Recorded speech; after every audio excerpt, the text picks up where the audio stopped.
자, 지난 금요일부터 강조하고 있는 대목인데 오늘이 이 조국 후보자 인사청문회 여부를 가를 데드라인이라고 볼 수가 있습니다. 조 후보자 가족 증인 채택 문제를 놓고 팽팽한 대치가 이어지고 있는 가운데 오늘 여야 모두 이 마지막 히든 카드로 막판 여론전 전개하고 있는 분위기입니다. 여야 극적 합의가 이루어질 수 있을까요? 조국 후보자 청문회 공방을 비롯해 정치권 소식 알아보겠습니다. 최진 대통령 리더십 연구원장 또 이종훈 정치평론가 두 분과 함께하겠습니다. 안녕하십니까? 예, 안녕하십니까. 네.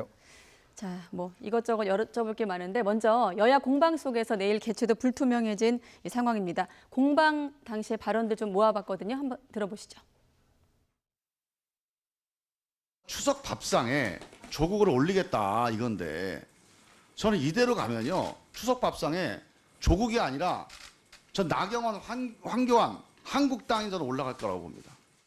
정인 참고인 채택의 것만 따로 떼어서 안건조정위에 회부를 한다는 것은 뭘 의미합니까? 이것은 청문회를 안 하겠다는 겁니다. 네, 두 여야 의원 발언 속에 오늘 대담 질문이 다 들어있는 것 같은데 먼저 오늘 개최가 불투명해 보인다는 것은 물리적으로 왜 그런 겁니까? 지금 네. 대통령이 외유 나가지 않습니까? 네. 근데 실질적으로 지금 청문회를 하면은 대통령 국회에서 반환이 되면 10일 정도 대통령이 이제 생각할 수 있는 기간이 있는 겁니다. 네. 그러니까 실질적으로 여야 국회에서 합의할 수 있는 기간은 종료됐다고 이제 보는 것이 자유한국당의 해석이고요. 예. 아니 죄송합니다. 민주당의 해석이고 자유한국당 같은 경우는 대통령이 반려할 수 있는 10일간 기간이 있다라는 기간이 서로 기간에 대한 해석이 이제 완전히 다릅니다. 네. 그래서 다르다 이런 말씀이시고 제가 표현을 좀 정정해야 될 게 오늘 개최가 아니라 내일 개최가 불투명하다는 것이고 질문은 오늘을 왜 데드라인으로 보는 거냐는 질문이었습니다. 네, 오늘 왜 데드라인으로 보는다고 글쎄요. 보십니까? 근데 사실은 데드라인, 공식적인 법적인 데드라인은 이미 지났죠. 지난주 그러니까 수요일이었죠. 그렇죠. 네. 규정대로 규정대로 그대로 진행을 해야 한다면 네. 그러니까 인사 청문회 이제 증인으로 나오는 분들에게 그러니까 출석 요구서가 5일 전에 이미 다 송부가 끝났어야 되는 겁니다. 자, 그런데 증인 채택 아직 합의 안 됐죠. 네. 당연히 그분들에게 인사청문 참석해 달라는 요청서 전달도 아직 안 된 상황입니다. 자, 그런데 과거에도 이런 경우에 이제 갑자기 이제 뒤늦게 합의가 이루어지면 네. 그때 뒤늦게라도 이렇게 참석 요청서를 전달을 하고 했기 때문에 그런 관례 때문에 오늘까지는 그래도 가능하지 않겠느냐 이제 이런 얘기를 하는 건데 그런데 제가 보기에는 지금 현재 상황에서는 거의 지금 불가능한 그런 상황이 아닌가 생각이 됩니다. 우선 증인 채택 부분에 대해서 전혀 지금 합의할 기미가 안 보이지 않습니까? 네. 그리고 합의를 했다 손 치더라도 지금 오늘 이제 12시 전에 이제 언제 내일까지 또는 모레까지 이렇게 언제까지 몇 시까지 출석해 주세요라고 전달을 했을 때 네. 증인이라든가 또는 이 참고인들이 네, 좋습니다. 다른 일정 다 취소하고 갈게요. 이렇게 되겠냐는 거죠. 실제로는 그분들도 여러 가지 일정들이 있기 때문에 못 나올 경우가 굉장히 많을 겁니다. 그래서 실제로 별로 의미가 없어요. 그래서 사실은 거의 지금 물 건너갔다. 라고 보는 게 정확하지 않나 생각합니다. 원래 합의한 날짜인 2일과 3일은 물 건너갔다. 네. 이거 보시고 혹시 원장님은 네, 저도 사실상 네. 불가능하다고 봅니다. 물리적인 네. 상황으로 봤을 때는 힘들다는 거 보시는 것 같습니다. 자, 이런 가운데 오늘 지금 여야 모두 기자회견을 열면서 여론전에 나서고 있는데 자, 오신환 대표가 이런 제안을 했습니다. 부인과 동생을 제외하고 나머지 가족에 대한 증인 채택 요구를 철회하겠다. 바꿔 말하면 부인과 동생만 증인을 요구하겠다. 얼핏 봐서는 딱 얘기만 놓고 봐서는 좀 한국당이 유리해 보이는 좀 제안이기도 한데 어떻게 좀 평가하세요? 저는 여당주의 제안이 왔을 때 그 키는 자유한국당이 아니라 민주당에 있었다고 봅니다. 네. 구체적으로 얘기하면 조국 후보자에게 있었고 좀 더 자세히 얘기하면 조국 후보자의 부인에게 있었죠. 그렇기 때문에 부인의 입장에서는 사실 출석하기는 매우 부담스러웠을 겁니다. 왜냐하면 지금 조국 후보자의 이제 의혹들이 여러 가지가 있는데 크게 보면 세 가지 아니겠습니까? 하나는 이제 딸의 입시 문제, 두 번째가 이제 사모펀드 문제고 세 번째가 융동학원 문제인데 이 세 가지 문제를 고스란히 가장 잘 알고 있는 사람이 부인 아니겠습니까? 네. 그렇기 때문에 자유한국당 입장에서는 조국 후보자의 부인이 나오면 팩트에 대한 강력한 질문을 던질 경우에 훨씬 더 우회 수학 소득을 얻을 수 있다라는 점에서 한국당 입장에서는 조국 후보자의 부인만 나온다면은 네. 충분히 수용할 수 있다. 라는 이제 그런 입장인 거고, 반대로 당연히 민주당 입장에서는 부인이 나가는 것만큼은 매우 부담을 가질 수 있다고 봅니다. 가족만은 안 된다는 입장이잖아요. 민주당의 저는 지금 지금까지 그 입장은. 가족을 전체적으로 네. 이제 반대를 하지만 실질적으로는 그 부인이 저는 핵심이라고 봅니다. 네, 그렇습니다. 자, 평론가님은 어떻게 보세요? 네, 그러니까 뭐 자유한국당 쪽에서는 뭐 처음에는 90여 명 정도 이렇게 네. 생각했던 거 아닙니까? 네. 이제 줄여서 이제 25명으로 줄인 거고, 그 가운데 뭐 가족이 다 있는 건 아닙니다. 근데 가족 중에서 이제 조 후보자의 어머니, 그다음에 부인, 딸, 그리고 이제 뭐 지금 그 사모펀드와 관련한 오촌 조카, 이제 이런 또 이제 동생, 그리고 동생의 그 부인이죠. 네, 이제 이런 경우까지 다 이제 불러야 된다라고 이제 이 얘기를 지금 계속 주장을 해 왔어요. 그러다가 어저께 자유한국당이 한 가지 좀 양보한 게 뭐냐면, 네, 딸은 뭐 제외시켜도 좋다. 여기까지 양보를 한 겁니다. 자, 이제 그런 상태에서 지금 더불어민주당 쪽에서는 조 후보자만 부르자라고 지금 계속 얘기를 하고 있는 거죠. 그러니까 조 후보자 본인만 불러서 그 본인이 다 가족 부분도 해명하면 되는 거 아니냐라고 지금 이야기하고 있는 거고, 네. 그 상황에서 이제 오신환 그 바른미래당 원내대표가 절충안을 이제 제시를 한 거죠. 그래서 이 지금 조 후보자의 부인과 그리고 동생까지는 이제 부르는 거로 하고 나머지는 다 가족들은 제외시키고 그렇게 해서 성사를 시켜보자라고 이야기를 하는 건데, 네. 지금 이제 더불어민주당 쪽에서는 부인은 지금 또 절대 안 된다라고 지금 이 얘기를 지금 하고 있는 거 아니겠습니까? 예. 그러니까 제가 보기에 이 사실은 조 후보자와 그 부인까지는 반드시 나와야 된다라고 저는 생각을 해요.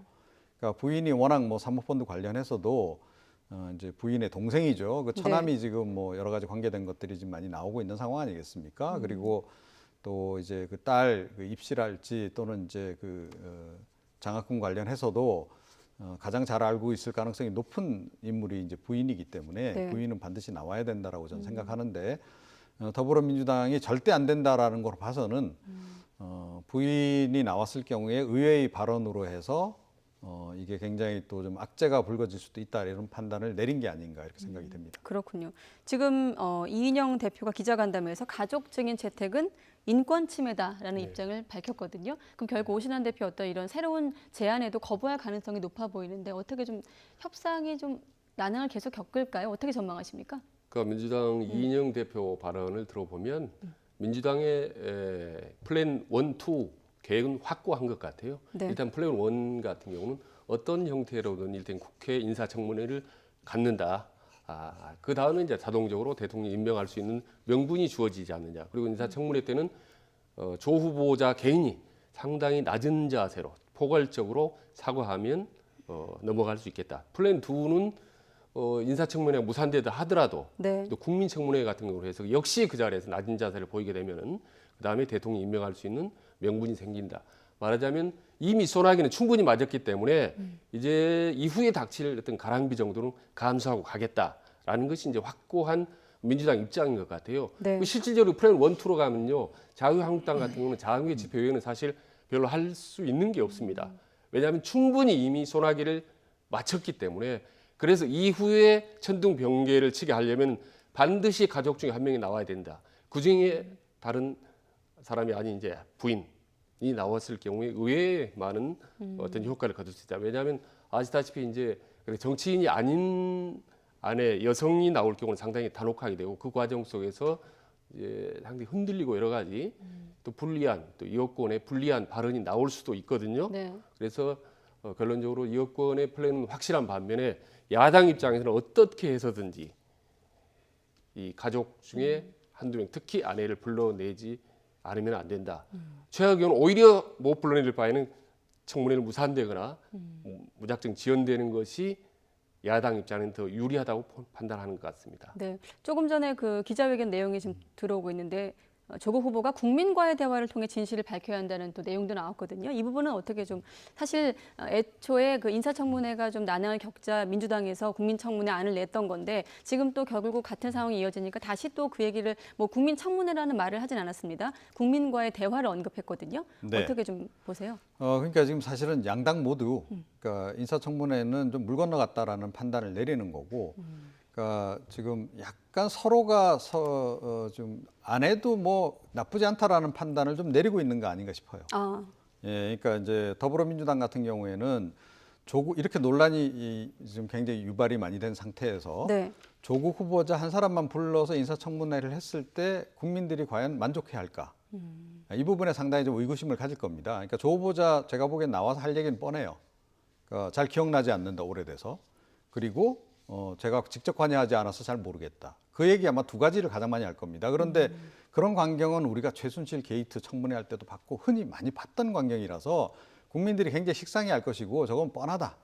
뭐 하나만한 청문회 왜 했냐 이런 비난 여론이 오히려 일 가능성이 높아요.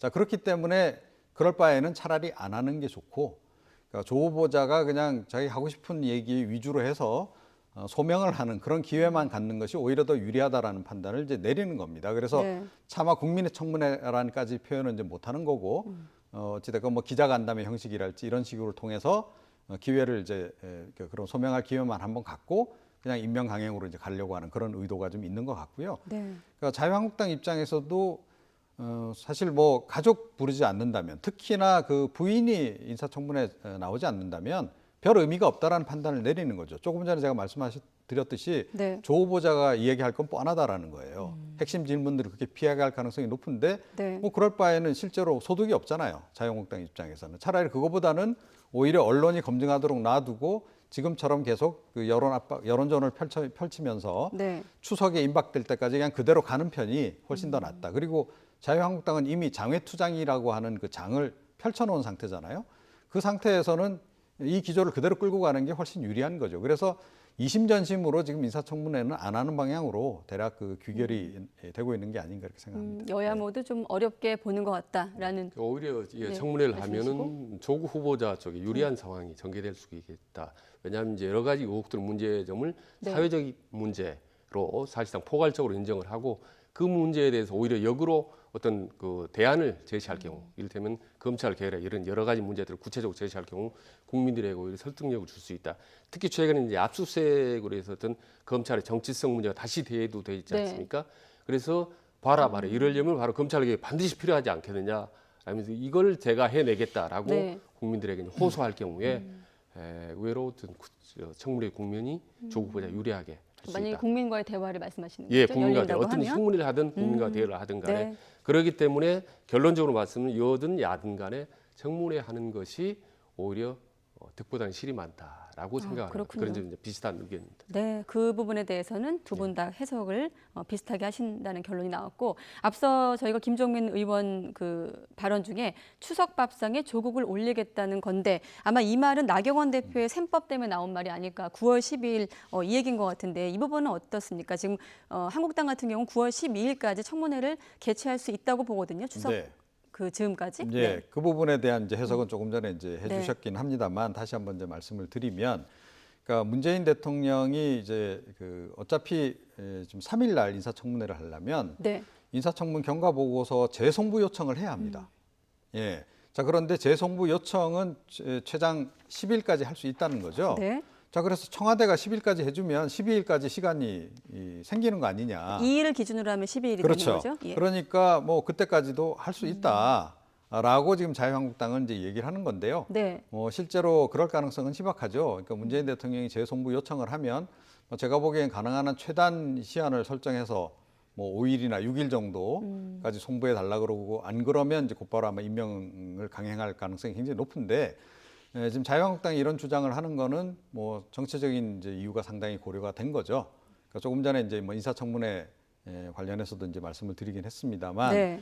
그러니까 지금 자유한국당 입장에서는 이 조국 관련한 여러 가지 이슈들이 본인들에게 굉장히 지금 유리한 정세를 형성하고 있다라고 지금 생각하고 있거든요. 한국당 실제로 입장에서. 네. 반사적인 이익도 뭐 좀 이 부분적으로 나타나는 이제 그런 그 상황이기도 하고. 네. 자, 그러니까 이거 뭐 추석 이 밥상 민심은 확실히 우리 편이 될 수 있다. 우리 걸로 좀 끌고 갈 수 있다라고 생각하기 때문에 이걸 이제 끝까지 지금 이제 어찌 됐건 지금 이제 연기해 가면서까지 끌고 갈 생각을 지금 가지고 있는 거죠. 하지만 9월 12일보다는 5일이나 열 거면 6일이 낫다 이렇게 보시는. 아니, 그러니까 그게 아니고요. 네. 그러니까 문재인 대통령은 아마 그때쯤 네, 그러니까 청와대 입장에서는. 그렇죠. 재송부 네. 요청일을 그때로 정해서 그 시점에서 임명을 강행하려 될 가능성이 높다 예. 이렇게 생각하는 겁니다. 나경원 후보의 대표의 주장은 이제 9월 12일까지 할 수 있다는 건데 사실 그 부분에 대해 법적인 이제 판단이 엇갈립니다만은 이번 그 여야 공방 내에서 계속 인사청문회법 갖고 해석이 다르더라고요. 예, 그러면 해석이 다릅니다만은 문제는 이제 청와대 의지인데요. 청와대가 9월 12일 경에 할 리는 거의 이제 100% 없죠. 그 가능성이. 예, 다만 대통령이 이제 마음만 먹으면 9월 12일 날 한다는 건데 아시다시피 추석 연휴가 9월 12일부터 시작됩니다. 네. 나흘 아닙니까? 12, 13, 14 이렇게 나흘간인데 나흘 동안 이 문제를 청문회를 한다게 된다면은 추석에도 온 가족이 모여서 TV를 통해서 그 장면을 보게 되거든요. 예. 그러면은 그 민심이라는 거는 아주 말할 수 없이 이제 더불어민주당이 불리하게 되는 거죠. 그리고 자유한국당 입장은 어떻게 해서든 추석 연휴까지 끌고 가게 될 거고요. 그런 점에서 이제 12일을 갖고 공방을 벌이고 있는데 저는 12일 날 되든 안 되든 간에 이미 추석 밥상에서는 올랐다고 봅니다. 아시다시피 추석 때 모이면 뭐 애들 입시 얘기하는 거고 뭐 그런 거 아니겠습니까? 네. 뭐 살림살이 뭐 얘기하는 건데 가장 민감한 문제도 고스란히 담고 있기 때문에 어차피 추석 밥상에는 올라갔다라는 거고 그리고 청와대 입장에서는 이제 언제 어떤 방식으로 임명을 하느냐 네. 만 남아 있고 그 절차와 명분 쌓기 그 과정으로 이제 달려가고 네. 있다고 봅니다. 그리고 이 부분을 자유한국당도 충분히 아마 알고 있을 겁니다. 우리가 어떻게 하더라도 대통령 임명을 강행할 것이다. 그렇다면 그 전까지 최대한 이 의혹을 확대하고 국민들의 여론을 우리 편으로 만들겠다라는 이제 그런 전략이 아니겠습니까? 네, 지금 두 분 모두 언급 중에 청와대가 나왔는데 청와대 얘기로 이어가기 전에 그 여야가 합의한 대로 인사청문회를 개최해야 한다는 청와대 입장이 있었거든요. 한번 듣고 나서 가도록 하겠습니다. 국회는 인사청문회를 열어 법을 준수하고 국민에 대한 의무를 다해야 합니다.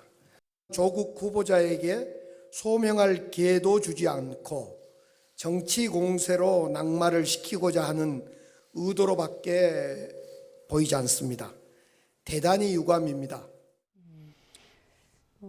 요약을 하면 법을 준수하고 의무를 다해야 된다, 유감이다 이렇게 좀 요약을 할 수 있는데 일단 그 청와대 관련해서 지금 대통령은 곧 순방에 나설 이번 주 내내 이제 순방 계획이 잡혀 있는 상황인데 이해를 돕기 위해서 지금 청와대가 내놓을 수 있는 카드 앞서 재송부 요청 말씀하셨거든요. 임명 강행 한 두 가지 정도 되는 건가요? 예. 네. 그러니까 강기정 수석이 조금 전에 이제 그 발언하고 나서 네. 곧바로 그 3일 날 재송부 요청을 하겠다라고 또 분명히 얘기를 했습니다. 네. 그러니까 지금 이제 원칙적인 얘기로 이제 들리긴 해요. 일단은 뭐 국회가 인사청문회 당연히 열어야죠. 이제 그럼에도 불구하고 그러니까 그 동안에 사실은 뭐 인사청문회 관련해서 일정 관련한 논란이 많았어도 청와대가 보통 잘 언급을 안 했는데 네. 굳이 이야기한 데는 임명 강행을 전제로 해서 명분 쌓기에 나섰다라고 저는 봅니다. 예, 네. 그래서 재송부하겠다라는 것도 분명히 의사를 밝혔고 그리고 이제 12일 절대 안 된다는 거는 뭐 더불어민주당의 의사를 통해서 이제 확인이 된 거고 네. 그리고 이제 흘러나오는 얘기가 5일이나 6일 정도의 임명을 강행할 거다라는 얘기가 좀 흘러나오고 있다라고 전제를 한다면 네. 그러니까 문재인 대통령이 해외에 있는 동안에 이 전자결제를 통해서 결제를 이제 할 가능성이 높은 거고요.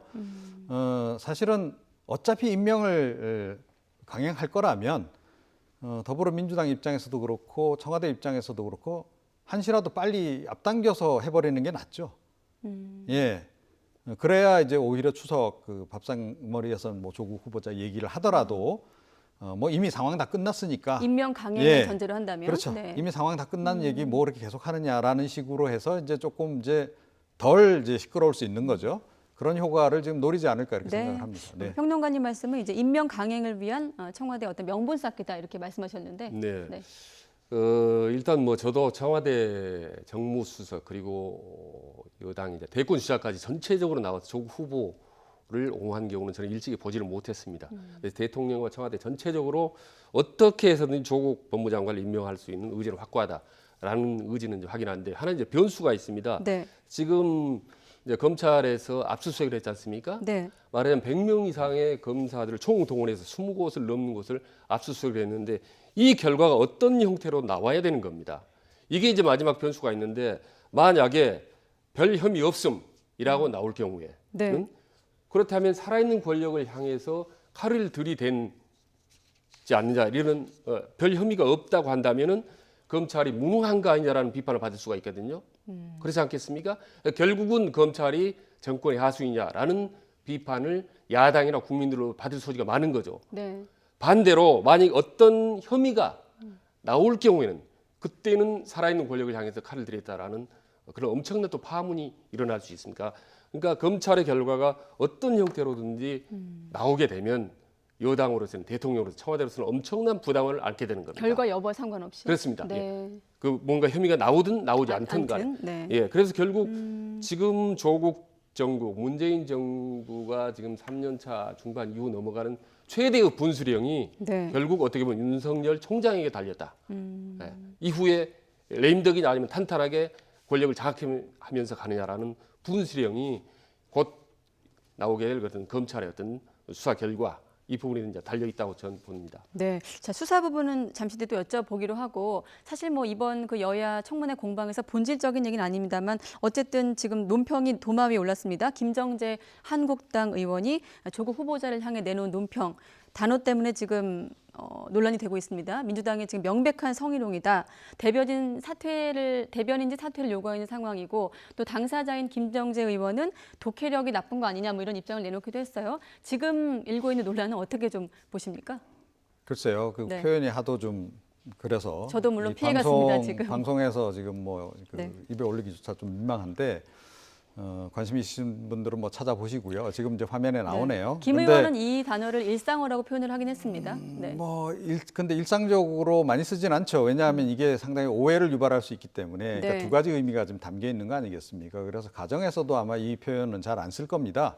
그래서 일상적인 표현이라는 거는 이제 좀 이제 아니라고 보는 게 맞는 것 같고, 그러니까 이거를 이제 과연 의도적으로 썼느냐 안 썼느냐 이게 이제 핵심이겠죠. 예. 근데 저는 의도적으로 쓴 거로 봅니다.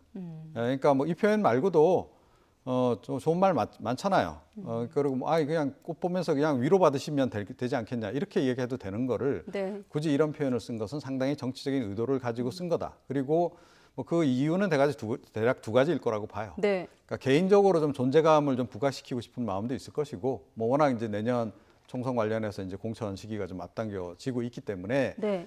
이제 그 부분을 의식해서 나도 좀 떠야 되겠다 속된 말로 이제 그런 게 하나 있을 것이고, 또 다른 차원에서는 그러니까 보수 지지 세력들이 어찌 됐건 뭐 막말 논란에도 불구하고 그 이런 얘기들을 상당히 좀 좋아한다는 거죠. 자, 그래서 이런 걸 계기로 해서 네. 그러니까 보수 지지층에 대한 뭐 어떤 그 당의 어떤 지지 좀 결집도 뭐 지지율 상승 이런 것도 도움이 오히려 된다 이런 판단을 내렸을 가능성이 높지 않나 이렇게 생각합니다. 그러니까 정치적인 의도가 있는 발언으로 네. 보신다는 말씀이고 사실 이 지금 그 논평이 논란이 되면서 다들 한번 검색을 해보셨을 거예요. 물론 이제 1번의 사전적인 의미는 스스로를 위안한다는 뜻이 있긴 있습니다만 평론가님 얘기대로 오해를 불러일으킬 만한 여지가 있는 단어거든요. 네. 이게 불러여질 여지가 아주 많죠. 만약에 저 발언을 다분히 의도적으로 했다면 제가 보기에 아무리 봐도 실보다는 득이 없다. 얻을 게 하나도 없다고 봅니다. 그리고 네. 앞에 이제 다윗비평의 꽃이라는 부분이 있지 않습니까? 그러니까 다분히 어떤 성적인 부분을 연상케 하는 발언인데 저 부분이 논란이 됐을 경우 과연 저 김정재 대변인이 얻는 게 뭘까? 저는 전혀 없다고 보고 네. 지금 조국 과정에서 상당히 감정적으로 격앙돼 있는 상태에서 튀어나온 발언이라고 봅니다. 저는 상당히 실언이라고 보는 거죠. 막말성 실언이라고 보고 또 하나 지금 과거 대변인들이 이제 막말을 하는데 저는 이제 좀 그 논평에 대해서 좀 약간 잘못 이해를 하고 있는 것 같은데 네. 대변인의 논평이나 성명은요 상대 정당이나 상대 인물을 향해서 하는 게 아닙니다. 그 상대 정당이나 인물을 위해 하려면 직접 만나서 대화를 하거나 고성을 지르거나 사태질을 하면 되는 거거든요. 네. 지금 국민을 향해서 던지는 겁니다. 그렇기 때문에 국민을 향해서 던지는 논평이나 대변인은 단어 하나하나에 따라서 세밀하게 주의를 기울여야 되는 거거든요.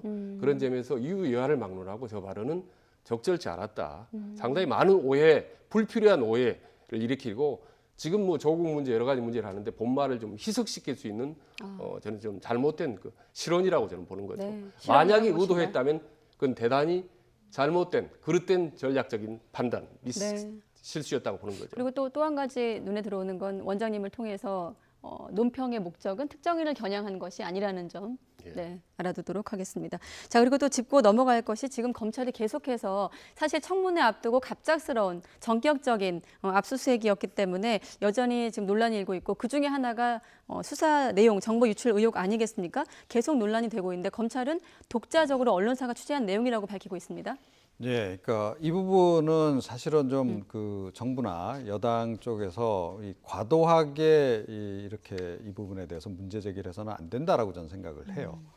그러니까 그 사실은 뭐 그 언론사들이 각 기관에 또 국회도 마찬가지고 이런 네. 쪽에 지금 뭐 그 기자들을 보내는 이유가 뭡니까? 결국 국민의 알 권리 차원에서 보내는 거 아니겠어요?